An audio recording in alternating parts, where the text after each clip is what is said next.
And will, to the best of my ability, preserve, protect, and defend the Constitution of the United States. Preserve, protect, and defend the Constitution of the United States. So help you God. So help me God.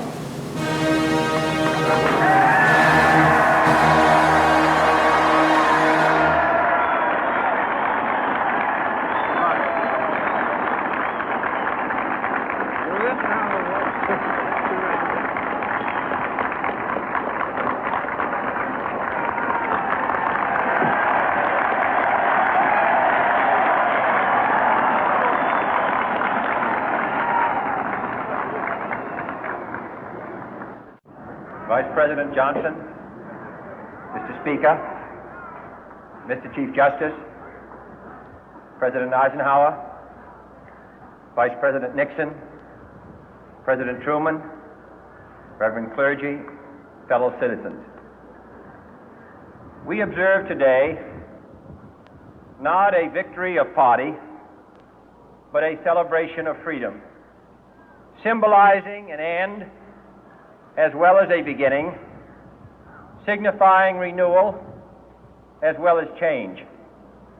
For I have sworn before you and Almighty God the same solemn oath our forebears prescribed nearly a century and 3/4 ago. The world is very different now, for man holds in his mortal hands the power to abolish all forms of human poverty and all forms of human life. And yet the same revolutionary beliefs for which our forebears fought are still at issue around the globe. The belief that the rights of man come not from the generosity of the state, but from the hand of God. We dare not forget today that we are the heirs of that first revolution.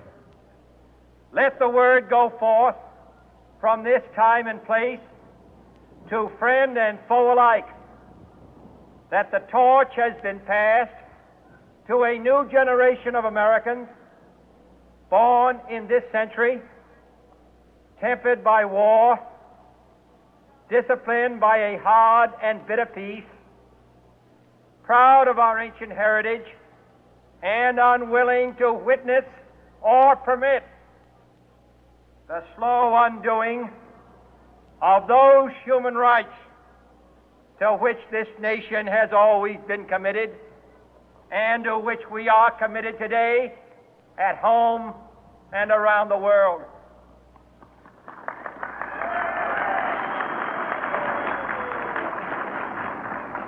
Let every nation know, whether it wishes us well or ill, that we shall pay any price, bear any burden, meet any hardship, support any friend, oppose any foe to assure the survival and the success of liberty.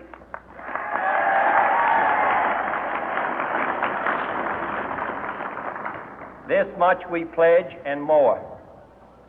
To those old allies whose cultural and spiritual origins we share, we pledge the loyalty of faithful friends. United, there is little we cannot do in a host of cooperative ventures. Divided, there is little we can do, for we dare not meet a powerful challenge at odds and split asunder. To those new states whom we welcome to the ranks of the free, we pledge our word that one form of colonial control shall not have passed away merely to be replaced by a far more iron tyranny. We shall not always expect to find them supporting our view, but we shall always hope to find them strongly supporting their own freedom, and to remember that in the past, those who foolishly sought power by riding the back of the tiger ended up inside.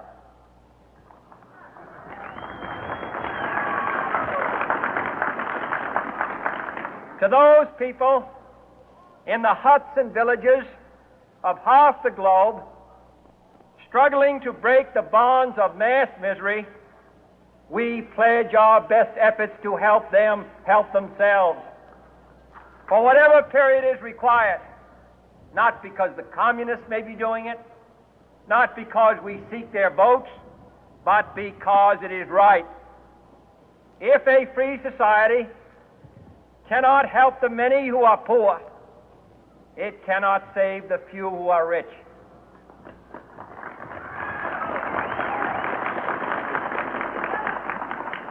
To our sister republics south of our border, we offer a special pledge to convert our good words into good deeds, in a new alliance for progress, to assist free men and free governments in casting off the chains of poverty. But this peaceful revolution of hope cannot become the prey of hostile powers. Let all our neighbors know that we shall join with them to oppose aggression or subversion anywhere in the Americas. And let every other power know that this hemisphere intends to remain the master of its own house.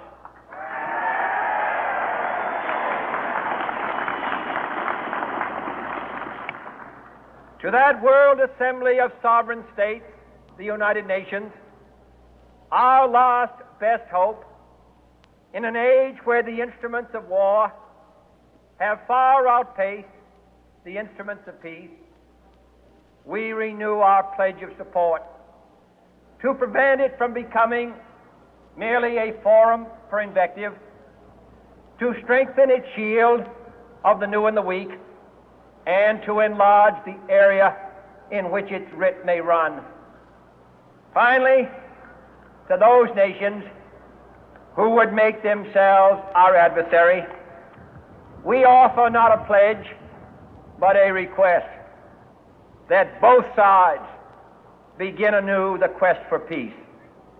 Before the dark powers of destruction, unleashed by science, engulf all humanity in planned or accidental self-destruction, we dare not tempt them with weakness, for only when our arms are sufficient beyond doubt can we be certain beyond doubt that they will never be employed.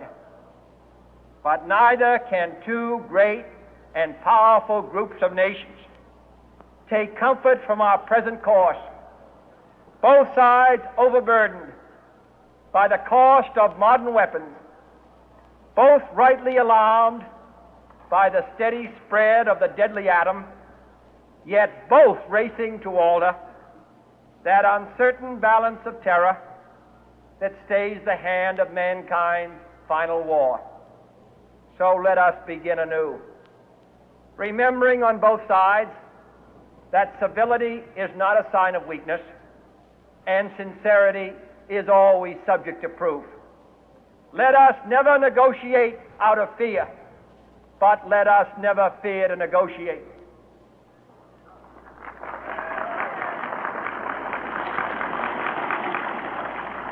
Let both sides explore what problems unite us, instead of belaboring those problems which divide us. Let both sides, for the first time, formulate serious and precise proposals for the inspection and control of arms, and bring the absolute power to destroy other nations under the absolute control of all nations.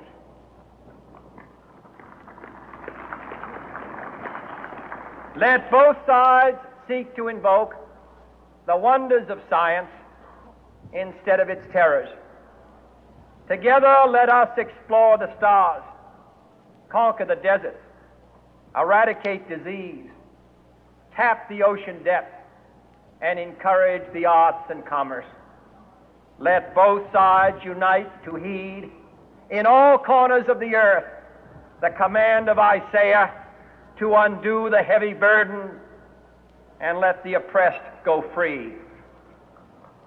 And if a beachhead of cooperation may push back the jungle of suspicion, let both sides join in creating a new endeavor, not a new balance of power, but a new world of law, where the strong are just and the weak secure and the peace preserved. All this will not be finished in the first 100 days, nor will it be finished in the first 1,000 days, nor in the life of this administration, nor even perhaps in our lifetime on this planet. But let us begin.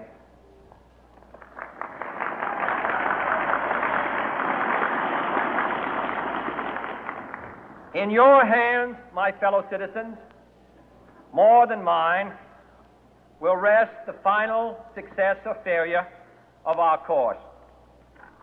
Since this country was founded, each generation of Americans has been summoned to give testimony to its national loyalty.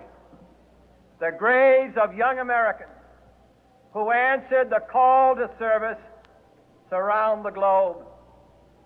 Now the trumpet summons us again, not as a call to bear arms, though arms we need, not as a call to battle, though in battle we are, but a call to bear the burden of a long twilight struggle, year in and year out, rejoicing in hope, patient in tribulation, a struggle against the common enemies of man, tyranny, poverty, disease, and war itself.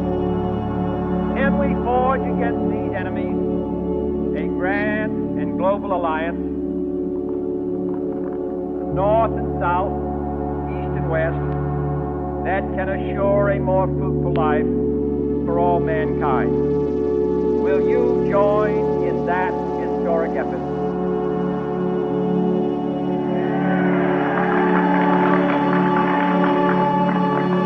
In the long history of the world, only a few generations have been granted the role of defending freedom in its hour of maximum danger. I do not shrink from this responsibility. I welcome it.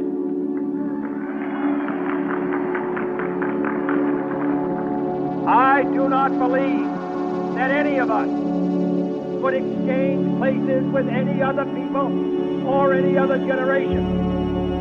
The energy, the faith, the devotion which we bring to this endeavor will light our country and all who serve it. And the glow from that fire can truly light the world. And so, my fellow Americans, ask not what your country can do for you, ask what you can do for your country.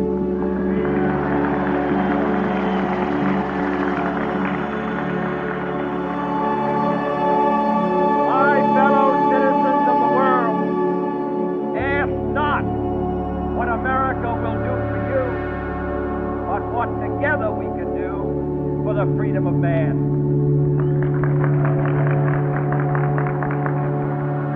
Finally, whether you are citizens of America or citizens of the world, ask of us here the same high standard of strength and sacrifice which we ask of you.